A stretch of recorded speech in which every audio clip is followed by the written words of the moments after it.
नमस्कार। चौथा देश जर्मनी है, जिनको 83.67 83% मार्क मिले हैं शाश्वत विकास लक्ष्य के 100% में से। वे भी अच्छा काम कर रहे हैं।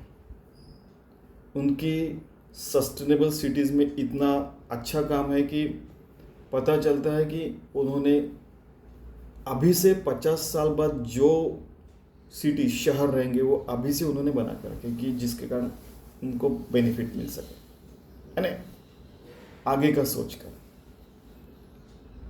ठीक है, तो हर शाश्वत विकास लक्ष्य पे अच्छा ही काम किया है इन्होंने।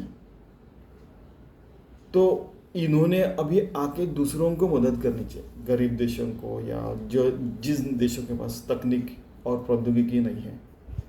आपको तो पता है कि जर्मन टेक्नोलॉजी बेस्ट टेक्नोलॉजी, उनकी अच्छी अच्छी कार्स ले लो, या उनका यूरोपियन स्पेस एजेंसी का कंट्रीब्यूशन देखिए।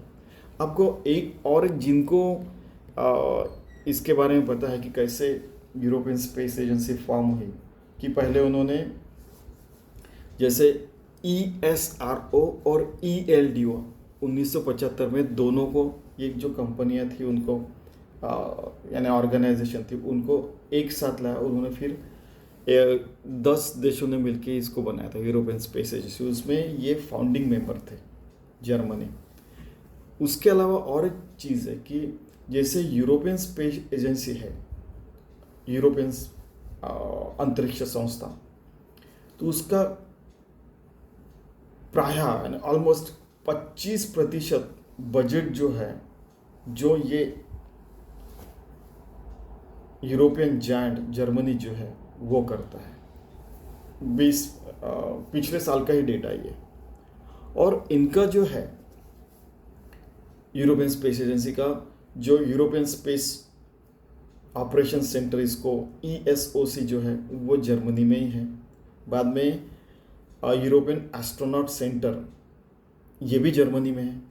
European space operation centre ESOC जो है ये भी यहाँ पे। आपको एस्ट्रोनॉट सेंटर पता होगा कि जैसे हमारे एस्ट्रोनॉट्स को ट्रेनिंग की ज़रूरत रहती है, जैसे राकेश शर्मा जी गए थे, ठीक है, 1980 के दशक में। आपको डेट भी बता सकता हूँ, लेकिन हम लोग फटाफट कर लें। तो उस समय वो नासा के पास तो गए ही थे ट्रेनिंग के लिए, और कुछ समय उन्होंने यूरोपियन स्पेस एजेंसी के पास भी बिताया था।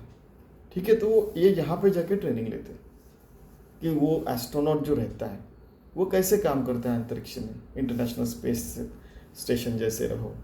ठीक है, बाद में और एक बात है कि जर्मन एरोस्पेस सेंटर, उसको DLR मीन्स आपको पता है कि जर्मनी को डॉइश बोलते हैं उनके लैंग्वेज में। ठीक है, तो ये यूरोपियन स्पेस एजेंसी का पार्ट है।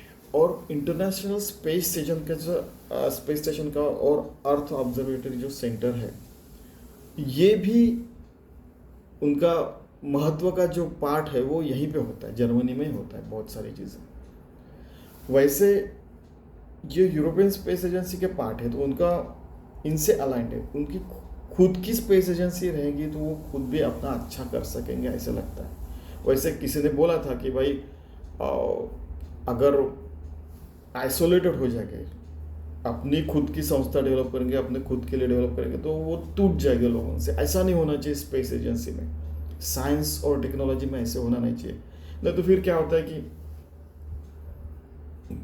गड़बड़ हो सकती है, कोई देश आगे चला जाएगा तो फिर क्या करेंगे, यानी डर लगा रहते हैं सबको।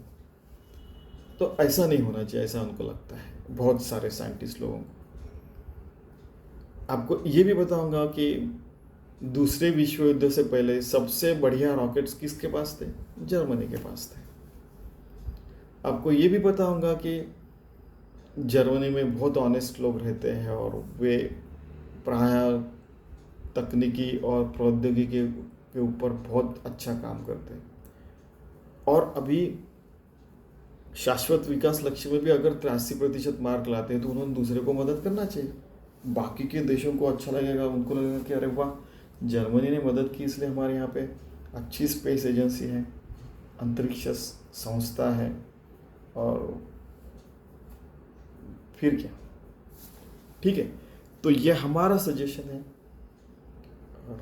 जनरली अच्छे देश, अच्छे लोग, अच्छे ग्रुप, अच्छे कंपनियां, अच्छे इंस्टीट्यूशन दूसरों का सजेशन अच्छे से ही लेते हैं। अदरवाइज हमें इस काम से कोई यानी अपेक्षा नहीं कि हमारा कोई सुने नहीं सुने, लेकिन हम अपना ये काम भगवान को समर्पित करते हैं। धन्यवाद।